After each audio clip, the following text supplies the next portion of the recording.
Bien, como les mencionábamos, este taller de filosofía del desarrollo familiar tiene por objetivo principal poner algunos de los avances filosóficos más importantes acerca del desarrollo humano al servicio del bienestar y del progreso dentro del contexto familiar. Más adelante vamos a explicar un poquito a grandes rasgos qué es la filosofía para que se entienda luego cómo esto lo vamos a aplicar nosotros. Uno de ellos, uno de estos avances de los que hablamos, que nos ha dejado la filosofía y que es de gran relevancia, es el papel que cumplen los padres o tutores como guías y promotores de un saludable equilibrio, no solo en el interior del hogar, sino también en cada escenario de la vida de los hijos, dado que el arraigo que el ser humano experimenta de las ideas y que bebe desde el nacimiento, pues depende de los mismos, depende de los padres o tutores. Bueno, todo este objetivo lo que quiere decir es que la filosofía, habiendo integrado un conjunto de disciplinas y de ciencias diferentes, de las que luego va a extraer nuevos saberes, nos va a permitir saber o conocer más a fondo cuál es la naturaleza del ser humano, de tal manera que podamos también comprender cada una de sus etapas y cómo podemos promover el desarrollo de la mejor manera en cada una de estas etapas, puesto que el desarrollo del ser humano no se promueve de la misma forma en un niño que de la forma en que se promovería en un adulto.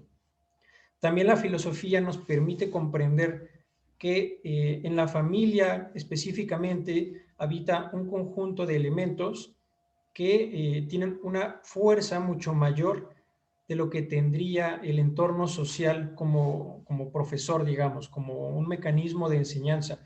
Es mucho más fuerte el arraigo que le deja un padre a sus hijos con sus enseñanzas, con sus ejemplos, o una madre, o en dado caso el papel de un tutor, es decir, de esa figura de autoridad dentro del hogar. Eso es mucho más poderoso de lo que nos va dejando la sociedad, puesto que nuestro primer entorno desde que somos pequeños es precisamente el entorno íntimo y privado de la familia o del hogar.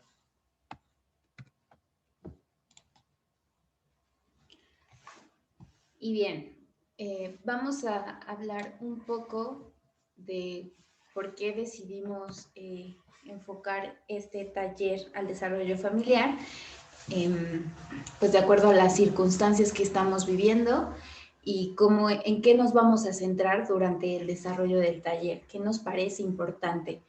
Bueno, primero hay que señalar justamente una de las cosas que el confinamiento ha mostrado es las, los grandes problemas que hay en el núcleo familiar.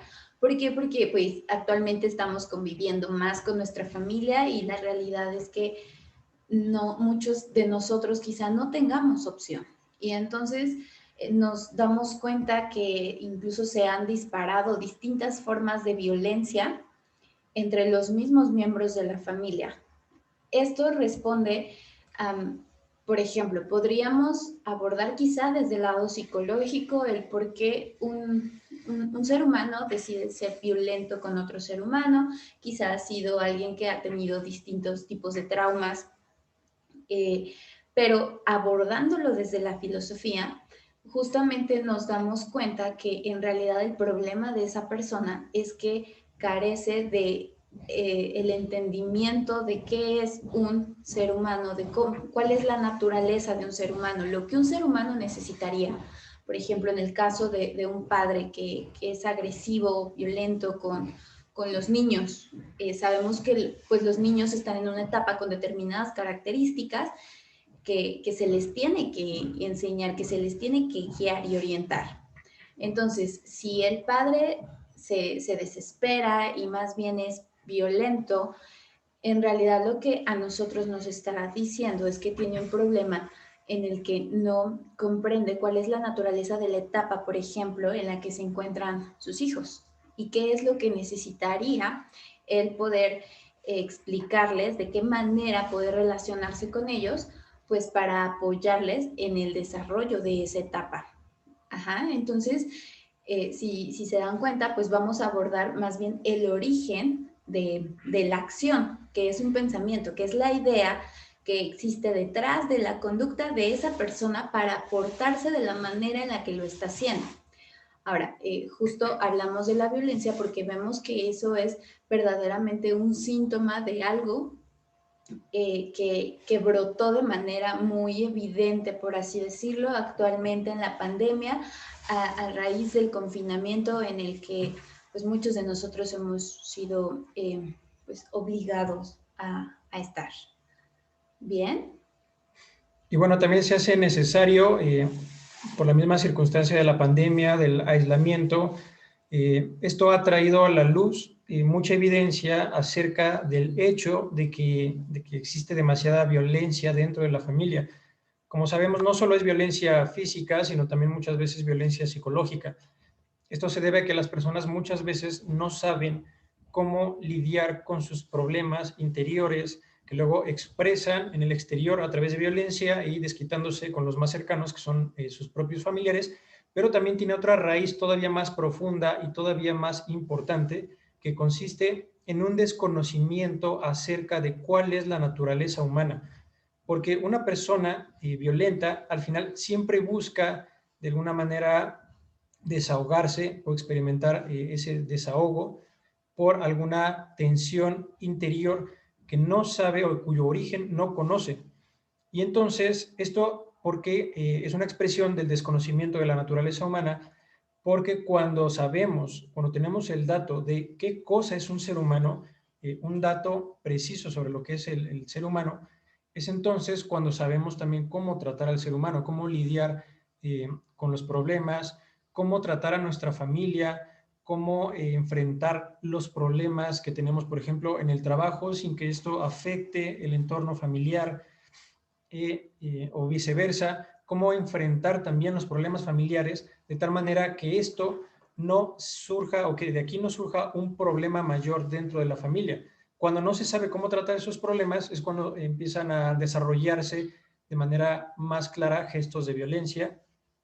Y por supuesto, esto, como decía, se debe a que no sabemos qué cosa es un ser humano. Ahora, ¿qué relación tiene la filosofía y la familia o cómo lo vamos a vincular nosotros? Primero vamos a hablarles un poco acerca de qué es esto de la filosofía. La filosofía es una ciencia. ¿Cuál es el objeto de estudio de esta ciencia? Decimos primero que es una ciencia para que se entienda que la filosofía no es ninguna clase de virtud poética, la filosofía no es una expresión artística, sino que la filosofía es más todavía que disciplina, es una ciencia. ¿Por qué es una ciencia? Porque tiene las características que son requeridas para que una disciplina se pueda nombrar ciencia. ¿Cuáles son estas características? Pues son dos principales. Una es el conocimiento verdadero y la otra característica es un conocimiento verdadero, pero por causas, es decir, un conocimiento causal. Esto quiere decir que no solamente yo conozca, por ejemplo, que el cielo es azul, sino que yo entienda qué es lo que hace, cuáles son los elementos que logran hacer que el cielo se vea de ese color. Los elementos físicos, químicos, todos los fenómenos relacionados con la luz, todo lo que está involucrado en ese fenómeno para que yo pueda decir que el cielo es azul, es el conjunto de las causas. Y ese es el conocimiento que la ciencia nos brinda. Y claro, este conocimiento tiene que ser cierto, tiene que ser verdadero. Por eso la filosofía sí es una ciencia, porque la filosofía nos brinda conocimiento verdadero, además de que nos da cuenta de las causas. Pero ¿cuál es el objeto de la filosofía? Se preguntarán. El objeto de la filosofía es toda la realidad. Y entonces, ¿qué es lo que le interesa a la filosofía acerca de la realidad? Es decir, bajo qué aspecto estudia toda la realidad, para que esto se entienda con más claridad. Bueno, pues la filosofía lo que estudia acerca de la realidad son las causas más lejanas a las que puede llegar nuestro entendimiento. Las ciencias empíricas, por ejemplo la química, nos da cuenta de muchos fenómenos acerca de la composición de la materia, pero nuestra razón todavía puede llegar más lejos. Es decir, podemos entender qué cosa es un átomo, pero la razón llega más lejos en el sentido de que además podemos preguntarnos cuál es el papel del átomo dentro de la existencia o cuál es el papel del átomo dentro de todo el orden cósmico. Entonces, estas causas, estas preguntas que son todavía más lejanas por ser más profundas, son aquellas que busca la filosofía responder. Entonces, la filosofía estudia todo lo real como una unidad, como un todo. Y no solo eso, sino que además la filosofía nos permite entender las partes más profundas o las causas más profundas acerca de cada parte de la realidad. Esta característica es la que le permite estudiar objetos, por ejemplo, la muerte. La filosofía se pregunta si hay vida después de la muerte, pero claro, siempre en términos científicos, es decir, en términos racionales. Trata de establecer por qué podríamos decir que sí hay vida después de la muerte o por qué podríamos decir que no la hay, siempre causalmente. Y por lo tanto, por estudiar todas estas características de lo real como un conjunto, por estudiar los objetos más a profundidad, también es parte del estudio de la filosofía la ética y la política, es decir, qué es lo que nosotros debemos hacer con nuestra vida, con nuestra existencia, y no solo eso, sino cómo poder configurar o establecer las condiciones mínimas que van a posibilitar que los seres humanos vivamos en armonía, vivamos en paz y podamos promover la justicia. Bien, vamos a ver concretamente, por ejemplo, qué nos aporta la filosofía para el desarrollo humano, que sabemos es algo que cada uno de los conceptos que aquí vamos a exponer a lo largo del taller lo vamos a tratar de manera mucho más profunda. Ajá, aquí solo pues vamos a mencionar un poco cómo es que se relacionan con lo que nos ocupa, que es pues poder lograr ese objetivo de comprender un poco las herramientas que la filosofía nos ofrece para el desarrollo familiar. Bien, pues tenemos que el ser humano tiene una naturaleza, tenemos que la filosofía nos responde la pregunta por esa naturaleza, por qué es un ser humano, y tenemos que pues el ser humano, también por naturaleza, por necesidad, eh, está rodeado de una familia. Ajá. En esa familia es precisamente en donde se dan las bases de las que él va a partir para desarrollarse a lo largo de su vida en sociedad. Bien, entonces es aquello que él perciba dentro de esa familia, dentro de ese núcleo tan cercano, como un bien, como un valor, es precisamente lo que le va a conducir en sus decisiones a lo largo de su existencia, en distintas relaciones que él tenga. Por eso es importante que la familia, en este caso, pues desde luego aquellos que son responsables de la educación, los padres, a veces tenemos que los hermanos mayores somos quienes nos dedicamos a cuidar a los menores un poco más de tiempo, pues porque la mamá o el papá trabajan, por ejemplo. Entonces vamos a pensar precisamente en las guías, ¿no? En los tutores. Bien, ellos son quienes tienen que tener bien identificados cuáles son esos valores, digamos, valores reales, no valores que a lo mejor nos dicta la cultura donde quizá están trastornados. Vamos a preguntarnos por los valores verdaderamente que le den al sujeto una orientación para llegar a su desarrollo pleno como ser humano.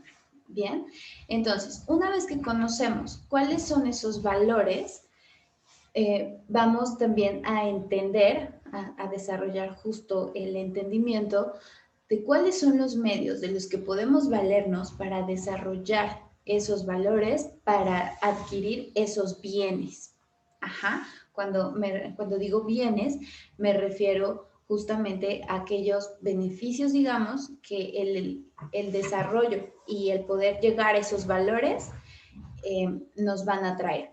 ¿Cuál sería uno de esos? Bueno, pues el bien de la felicidad, por ejemplo. Ajá. El bien, las virtudes, el ser un ser humano justo, el ser alguien honesto, a esos bienes nos estamos refiriendo, ¿de acuerdo? Bueno, y respecto a las etapas, justamente a cada etapa le corresponden, debido a sus características, le corresponden determinados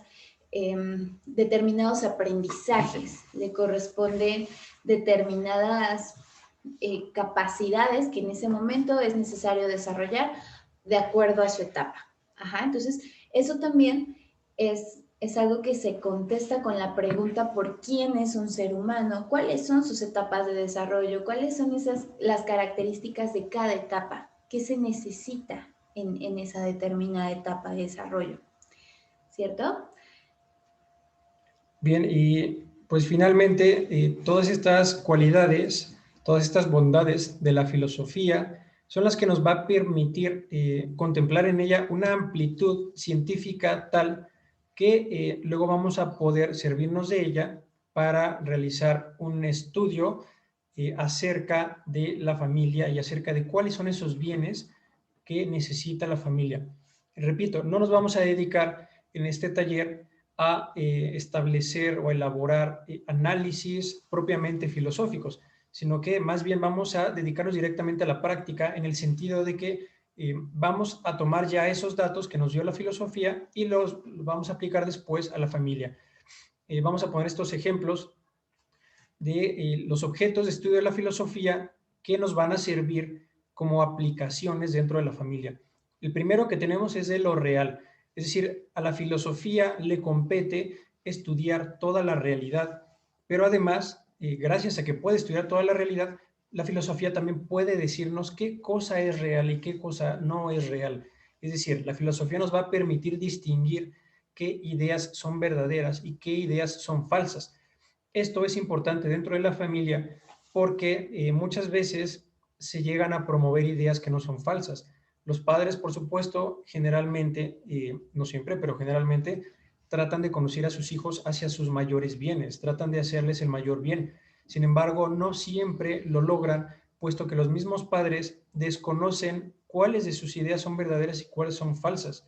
A veces, tomando lo falso por verdadero, se le está enseñando al niño a pensar de una manera incorrecta. Luego tenemos también lo que nos mencionaba Giovanna acerca del estudio del ser humano. Si la filosofía puede entender a profundidad qué cosa es un ser humano, entonces también puede decirnos cómo es que un ser humano debe relacionarse de manera sana, de manera armoniosa con otro ser humano. Es decir, la filosofía nos va a permitir saber qué necesita el individuo para desarrollarse, es decir, para tener una mente sana, y además cómo este individuo se puede relacionar con los demás. En este caso, cómo se puede relacionar el hijo con la madre o cómo se deben relacionar entre los propios hermanos o la madre con el padre, etcétera. Luego también está el mal. El origen del mal o la naturaleza del mal, así como el bien, también son competencia de la filosofía y como tales nos permite este estudio o este taller tomar esos conocimientos para que la filosofía también nos diga qué tipo de cosas son los mayores males en la actualidad dentro de la familia. Esto quiere decir qué tipo de formas de pensar, qué tipo de actitudes, qué tipo de disposiciones del individuo también son las que van a generar los mayores males dentro de la familia, lo que va a frenar el progreso o el desarrollo de la misma. También la filosofía estudia qué cosa es la vida. Si bien a la biología le corresponde estudiar a los seres vivos, es a la filosofía a la que le corresponde ya no estudiar a los seres vivos, sino decirnos qué cosa es la vida. Entender qué es la vida es un dato crucial para que podamos también entender cómo funciona o cómo opera el sentido de la vida dentro de las nociones de la convivencia familiar, que también son muy importantes. Cuando se desconoce cuál es el sentido de la vida o cuando los padres o tutores no se encargan de manifestarles o enseñarles a los hijos hacia dónde deben dirigir sus esfuerzos en última instancia, también los hijos empiezan a experimentar, y por ejemplo, sobre todo en la adolescencia, una inconformidad o un cúmulo de inconformidades con todos sus entornos, con el entorno escolar, con el entorno familiar, con los amigos, y bueno, gracias a la filosofía vamos a ir disipando algunos de esos rasgos. Y por último, ¿qué es la inteligencia? La filosofía también nos dice qué es la inteligencia. ¿Cómo aplicamos esto dentro de la familia?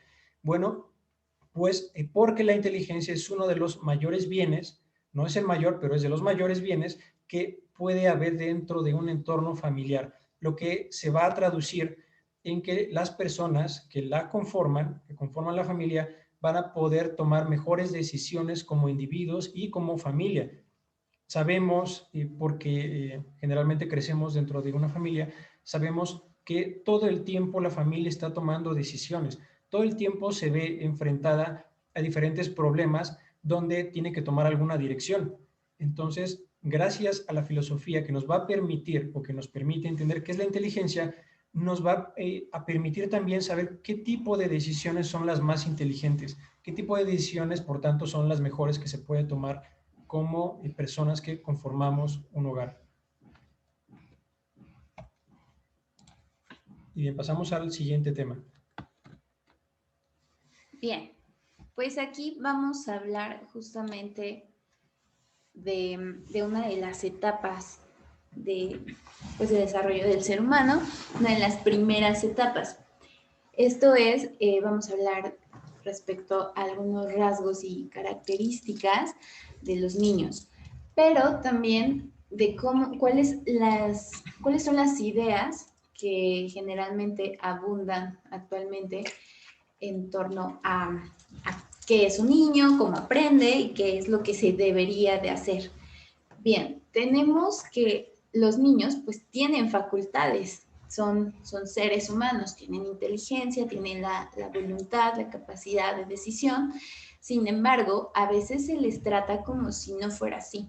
Es decir, no se les explica cosas, por ejemplo, un tanto complejas. Sabemos que hay niños aproximadamente, pues cuando empiezan a hablar, empiezan a hacer muchísimas preguntas y a veces, ahorita, en la pandemia, por ejemplo, que tenemos quizá tantos casos cercanos de personas que fallecen y entonces los niños pueden llegar a preguntarnos, ¿y a dónde se fue esa persona? ¿Qué pasa después de que alguien muere? Y aparentemente podría ser una pregunta casi desechable porque, pues, ¿cómo le vamos a explicar a un niño pequeño algo tan complejo? Bueno, ese justamente es uno de los problemas que hasta cierto punto van formando a ese pequeñito como alguien que se acostumbra a que quizás sus preguntas no merezcan respuesta, que quizás sus preguntas tendría que dejar de preguntarse, porque nadie se toma el tiempo de responderle algo, no para satisfacer su curiosidad. La curiosidad, pues claro, es un inicio para buscar conocimiento, más bien para educarle y formarle justamente que lo que tiene que desarrollar y a lo que siempre tiene que apuntar su inteligencia, pues es el deseo de entender la realidad, el conocer. Ajá, cómo es que ocurren las cosas. En este caso, pues sería precisamente, el niño se estaría preguntando por una de las cuestiones más importantes para el ser humano mismo, que es la muerte, que es precisamente, pues esta vulnerabilidad humana. Ajá, entonces vemos que es un gran problema que tiene muchísimas implicaciones el no responderle el no enviarle el mensaje, digamos, correcto al niño de que sus preguntas son importantes y hacia dónde tiene que encauzar esa curiosidad. Ajá, que es al conocimiento, pues, de la realidad, es decir, la verdad. Bien.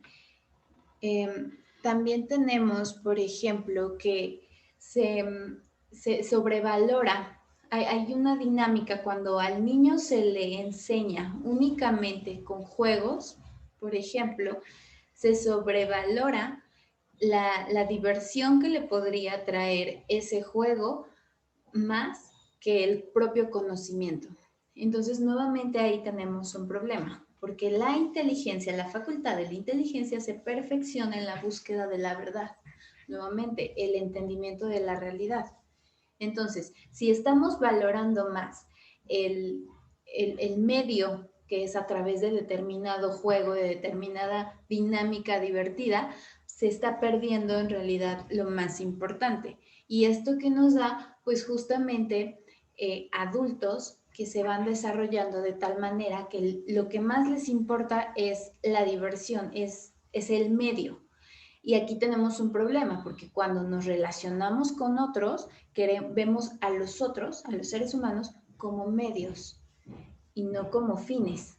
Ajá, entonces, este confundir los valores, y aquí lo vemos que pues a través de la manera en la que educamos, es posible confundir estos valores y perder de vista lo esencial.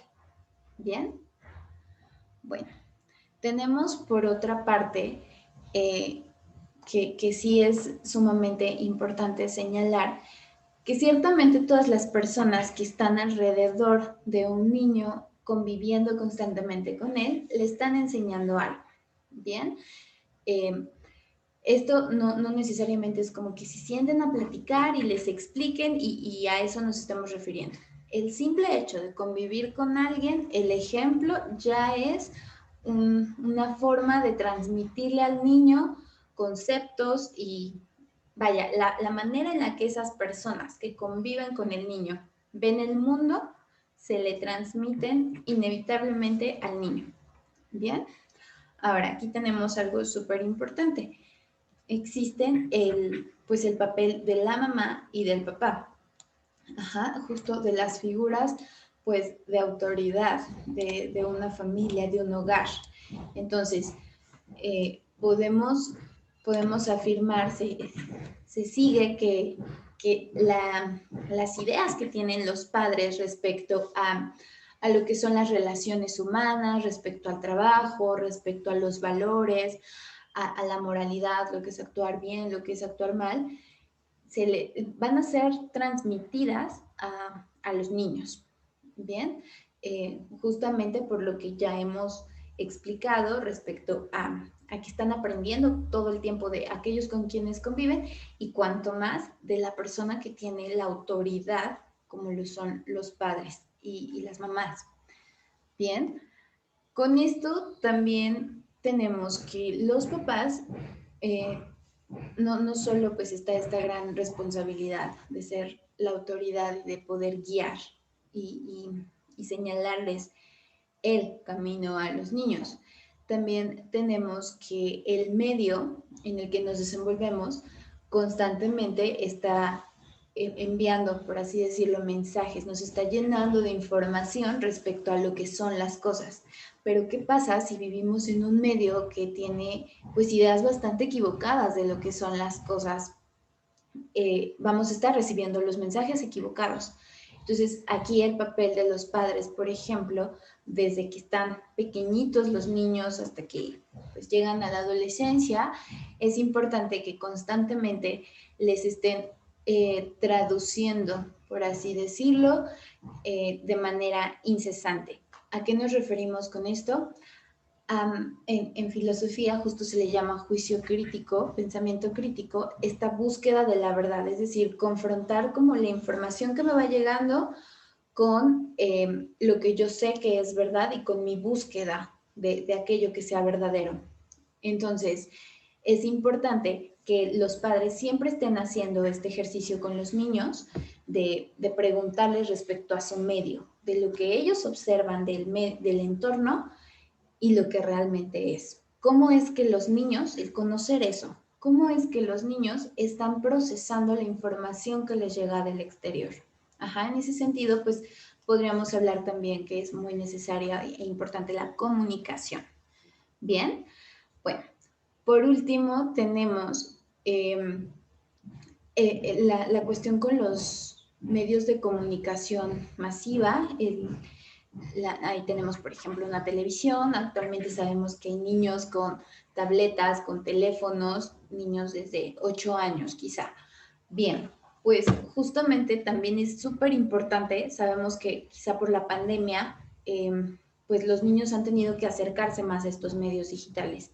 Y a lo mejor no creemos que haya tanto riesgo, digamos, de que adquieran ideas claramente equivocadas como lo sería quizás si estuvieran pues en la calle con gente que a lo mejor no conocemos o en la que no confiamos mucho. Sin embargo, vamos a ver que precisamente el poder de las ideas, la importancia de las ideas y justo los medios de comunicación masiva es lo que transmiten, ideas. Ajá, entonces es súper importante también esta parte, el pensar que si los papás no están cultivando constantemente, cultivando incesantemente en los niños esta búsqueda del desarrollo intelectual, del entendimiento de la realidad, Bueno, pues más bien entonces los mensajes que lleguen a través de los medios de comunicación masiva, televisión, redes sociales, también les están formando, querramos o no. Entonces, es, es importante tomar eso en cuenta, saber justamente qué es